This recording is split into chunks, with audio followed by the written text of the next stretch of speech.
Hello grade 7 students. Today is another day of learning.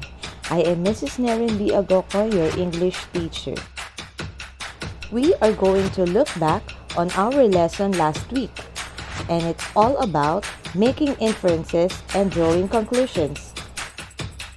Let us start by defining making inferences. Making inferences means coming to a conclusion based on evidence and reasoning.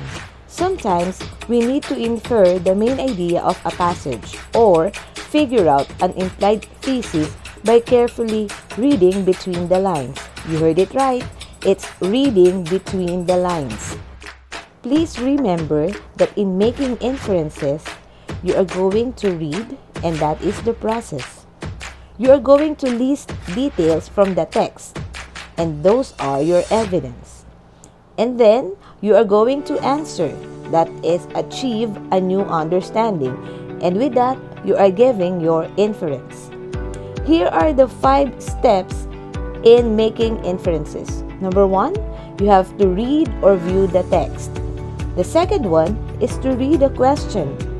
The third one is to list relevant details, followed by number 4, which is put details together. And then the last step is to determine what they mean. Here are the examples.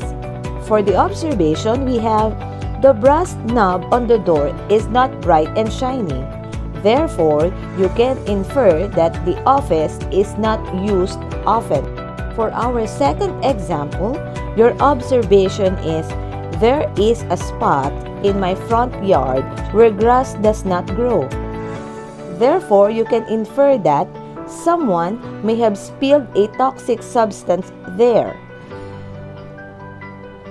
For our third example, or our third observation, I see that iodine turns purple when I put it on a potato chip.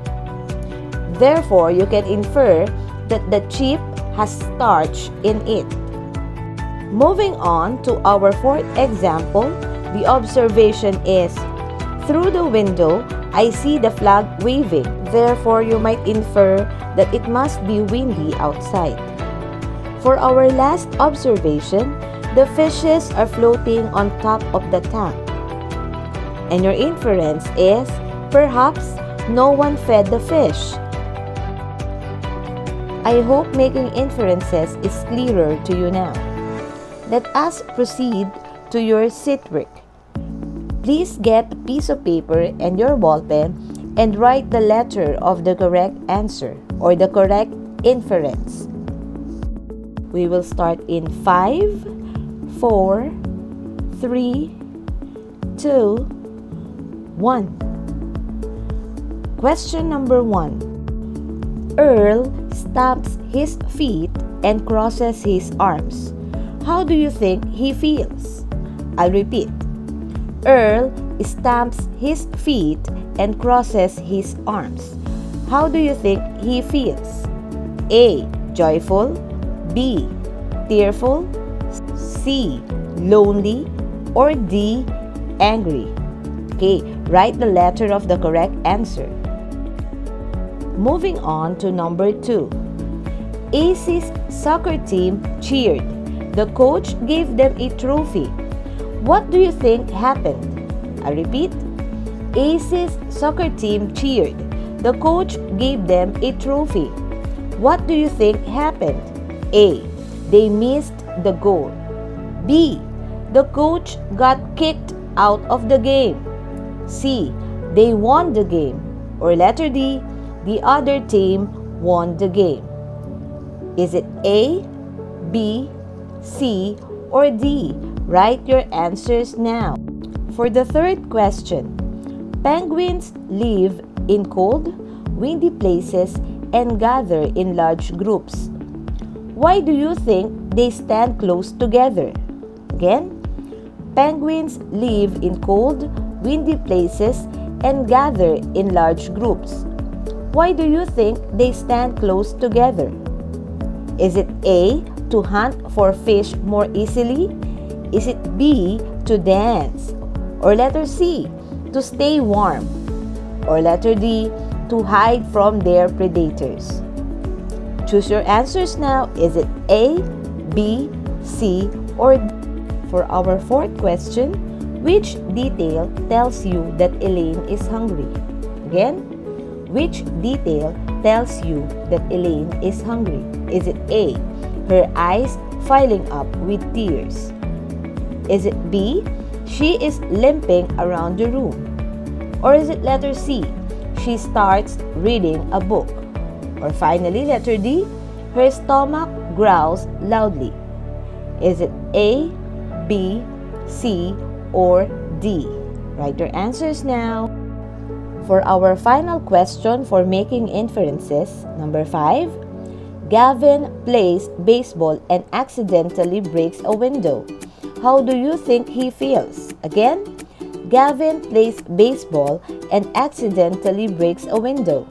How do you think he feels?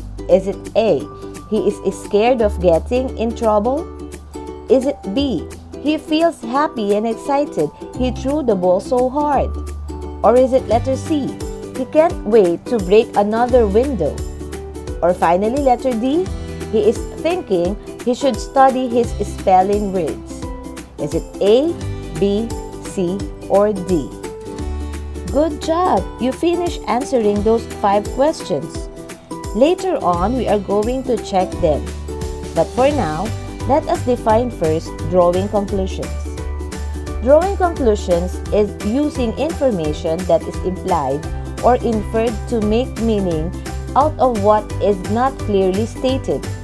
Writers give readers hints or clues that help them read between the lines, since not everything is explicitly stated or spelled out all the time. That is drawing conclusions. It is also said here, a reader's conclusion make up an overall sense of what a reading selection means. After making some inferences, readers look for connections among their inferences and observations. The connections lead to conclusions. It's like seeing the big picture after putting the puzzle pieces together. Get it? Okay, so let us proceed. I will give you another example or another description of what drawing conclusion is. It is said here that drawing conclusions help us understand the story better. So to become a good reader, should have knowledge on how to draw conclusions. This makes me think. The character feels. This is important because the author probably thinks. Okay, so these are the story clues plus what I know. It is equals to the conclusion. Authors don't always explain everything that happens in a story. Readers can use clues to figure out what is not said. When you draw a conclusion, you use 2 things: what you know in your head and what you've read in the story. A conclusion is the decision you come to when you put these 2 together. Okay, so after that, we are going to answer 5 more questions about drawing conclusions. Just the same instruction, you will just choose from A, B, C, or D. So if you are ready, let us proceed to question number 6. What does it mean to draw a conclusion? Is it A, to take a random guess at something? Is it B, to draw a good guess based on evidence and detail from a source, as well as your own personal experience? Or letter C, to draw a good guess based on the mood that you are in that day? Or is it letter D, to base a good guess on your own personal experience? Write your answers now. Number 7. When do we draw conclusions? Again, when do we draw conclusions? Is it A, in a writing class? Or is it letter B, when we are on the playground? Or is it letter C, when my teacher asked me to draw a conclusion based on evidence from the source and my own knowledge? Or is it letter D? Pretty much in all situations throughout the day, we draw conclusions. Write in your answers. Is it A, B, C, or D? Number 8. Why is drawing conclusions an important skill to be good at? Again, why is drawing conclusions an important skill to be good at? Is it A? In life, you will need to put clues together to figure some things out that are not given to you. Or is it letter B? Everybody should have some skills in drawing. Or letter C? It's a good skill to know so that I can do well on drawing conclusions on the state test. And finally, letter D, drawing conclusions really isn't that important. Is it A, B, C, or D? Please listen carefully for question number 9. Amber looks at the clock again.